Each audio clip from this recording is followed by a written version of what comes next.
श्री स्वामी समर्थ.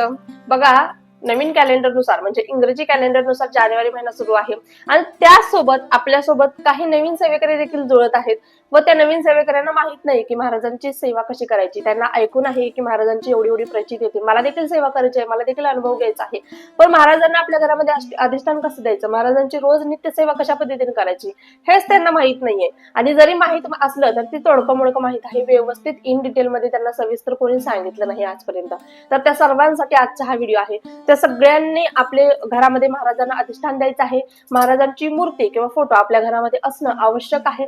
ज्यांच्या घरामध्ये मूर्ती किंवा फोटो नाही त्यांनी आवर्जून आहे नवीन सेवेकरी आणि जुन्या सेवेकऱ्यांसाठी देखील हा व्हिडिओ आहे, कारण कुठेतरी नवीन सेवेकरी जोमाने सेवा करत आहेत व नवीन जुने सेवेकरी आहेत ते कुठेतरी सेवा मार्गातून भरकटत आहेत, हे तुम्हाला देखील दिसलं असेल.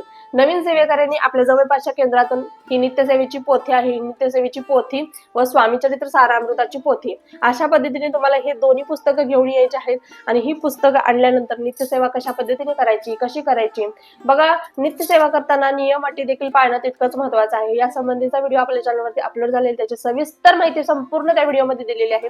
त्याची लिंक मी खाली देत आहे, आवर्जून ती लिंक चेक करायला विसरू नका. तुमच्या सगळ्या प्रश्नांची उत्तरे तुम्हाला नक्कीच मिळतील. आणि अजून देखील तुमचे अजून काही प्रश्न असतील तर नक्कीच कमेंट करा. प्रत्येकाच्या कमेंटचं उत्तर देण्याचं काम मी करत असते. श्री स्वामी समर्थ.